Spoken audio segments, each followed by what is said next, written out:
Is this a simple coaching change away from being fixed? Is this a simple go get Mike Vrabel away from being fixed?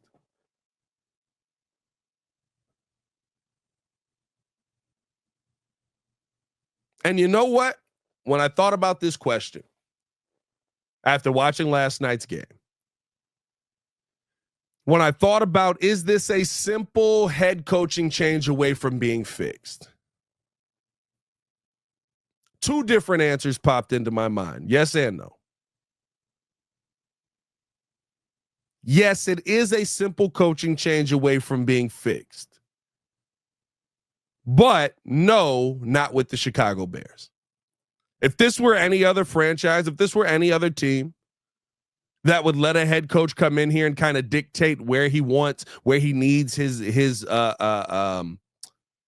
draft capital to be utilized on, hey, you got to get me a left tackle. You've got to get me a center. You've got to get me a premier guy at this position. If this were that kind of franchise that was going to let a head coach have a major voice as a part of the team that he wants to build, yeah, sure. Sure. Right? Like, yeah, I could see Vrabel coming into a situation if this were, if the Bears were in Tennessee, the Tennessee Bears here, same setup, same team, all that. He walks in the door and he goes, all right, I watched you, and you at the end of the season absolutely give up. You can get out. We'll trade you because we don't want your money on the books. DJ, I don't know what the heck that was, but you got to figure that out. You're a nice piece that we can use, but you gotta wake it up. You gotta lock in with us here.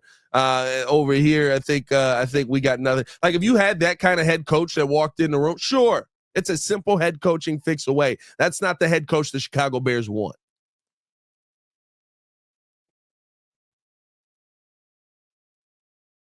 The Bears want a puppet. The Bears want a guy who shows up, coaches games, follows the analytics, and gets the heck out of there. We want this culture changer. We want this culture shifter. Bears fans everywhere are begging for the Chicago Bears to go out and get this guy that's going to come in the room and be Mike Ditka. You know who's not going to let that guy come in the room? The people in charge of hiring him.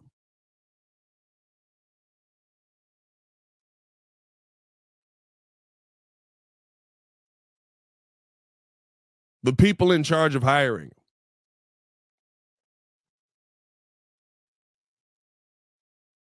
The people who have to sit in a meeting with them every single week aren't going to let that kind of voice be in the room. And that's the realistic truth about it.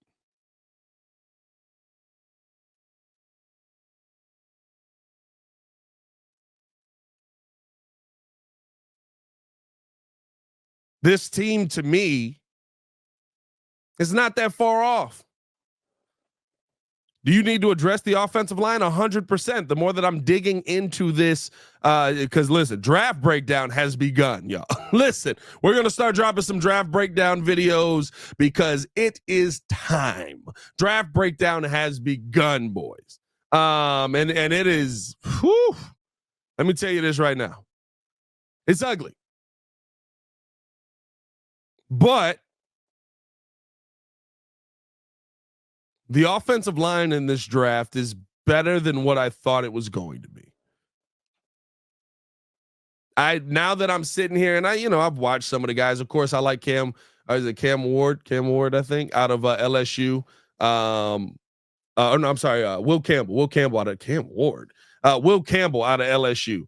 I like some of the top guys, of course, and the Bears may be in a position to get a much better one than we thought, but you've got an opportunity to fix this offensive line.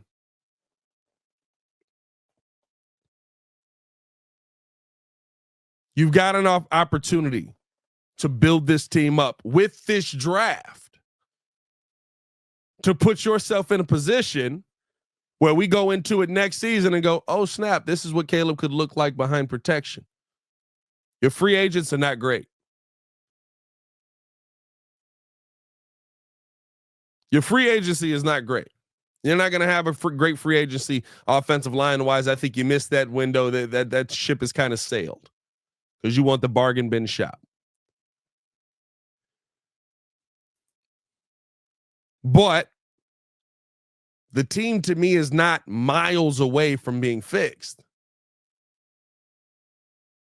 And there's opportunity for you to fix it because of the positions that you put yourself in. There's opportunity for you to spend money next season to go out there and fix it because of positions that you put yourself in. You've set yourself up well for this upcoming O-line draft to where next season, everybody who's got the torches and the dogs at your front door might walk away because, oh, okay, he got it right. We just had to give him some time. Okay, I get it.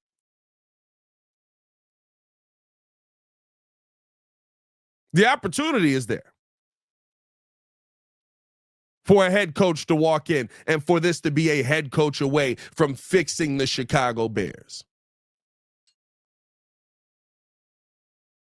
But then it clicks in your brain, oh yeah, we're not a real franchise. Oh yeah, we don't operate that way. Oh yeah, we don't do things that way.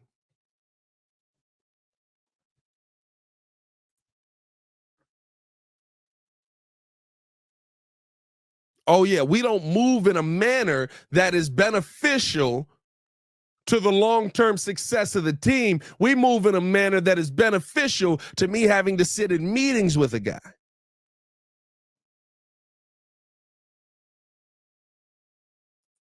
We don't move in a manner that says, hey, we've got a collaborative effort, even though that word is thrown around Hallis Hall just like a football is overthrown on Keenan Allen.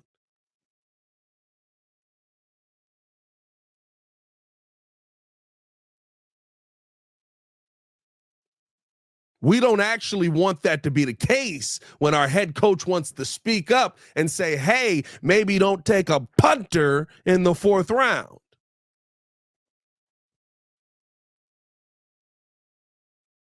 We don't want that to actually be the case when a head coach may want to speak up and say, hey, maybe don't take this quarterback.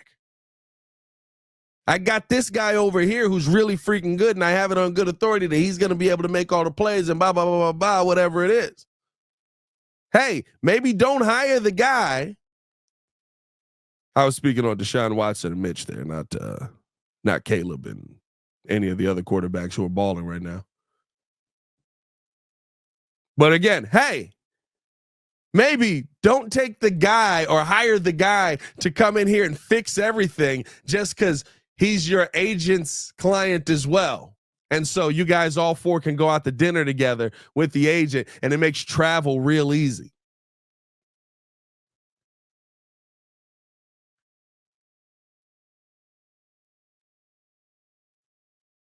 The Bears don't want that guy in the building. The Bears don't want those conversations in the building. Because if they did, Matt Eberflus wouldn't have been here. If they did, Shane Waldron doesn't show up at our front door.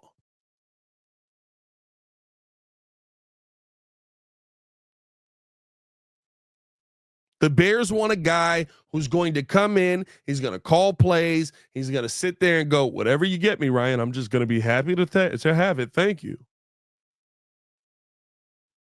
The Bears want a guy who's not going to make waves. I think about, it's so funny to me, right? Like when you think back on a show like the Hard Knocks show that the Bears had to do, when you think back on it, and I'm not sitting here saying, that I wanted them to be slinging F words left and right. But you were more concerned about people seeing you possibly say curse words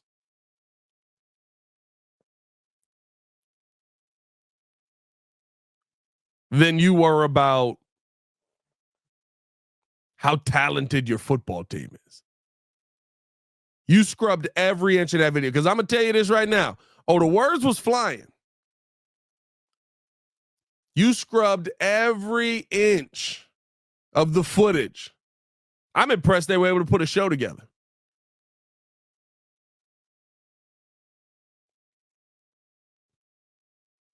You went through every little speck of space to make sure that your franchise was not viewed in a bad light. And you didn't give that same effort to your team. You didn't give that same effort to the players that you had on the field. I mean, it was hilarious. I went back and I watched some of the old episodes, dog. And I mean, literally all throughout training camp, when you go back to like my training camp videos here on the Chicago Bears podcast, all of that, all throughout training camp, I'm literally just going, I mean, listen, there's no way we go into the season and we don't sign another offensive lineman, right? There's no way we go into the season and we don't sign a starting center. There's no way we go into the season and we don't sign an edge. There's no way we go. There's no way. There's a 0% chance that we can do that because we watched a quarterback get flattened and have to run for his life last season because you had a center who couldn't block and snap. Actually, you had two of them because you had a right guard who couldn't consistently stay out there. There's no way we do this again.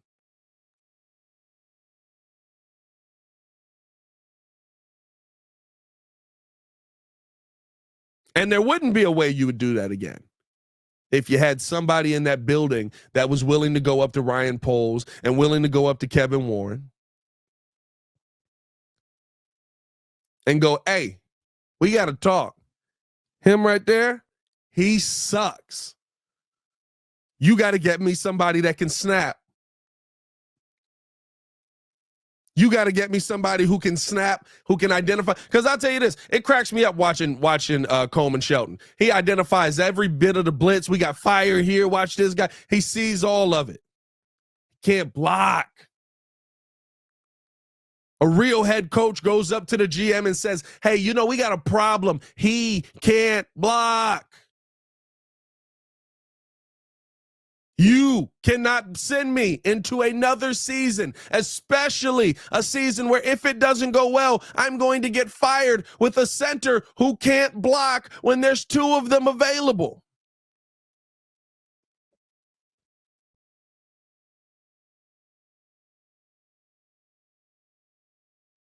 But the Bears don't want that guy in the building. So while, yes, I do believe the Chicago Bears are a simple head coach, the right head coach away from fixing their mess. While I do think the Chicago Bears are a good hire away from fixing everything that has ailed them this season. Because remember, how many of those games can we blame on the coaching staff for being lost? And we're in a completely different position right now. While I can say all of that, you know what else I can say? That's not who they want. That's not what they want. That's not what they're going to do. They're going to hire the guy that makes life easy. They're going to take the path of least resistance because they don't like friction in that building. They don't like the confrontation. I don't care what any of them say. I believe your actions, not your words. Your actions tell me that you run from the confrontation, that you fear the confrontation, that you fear a head coach that's going to walk in there and say, hey, who's running the show?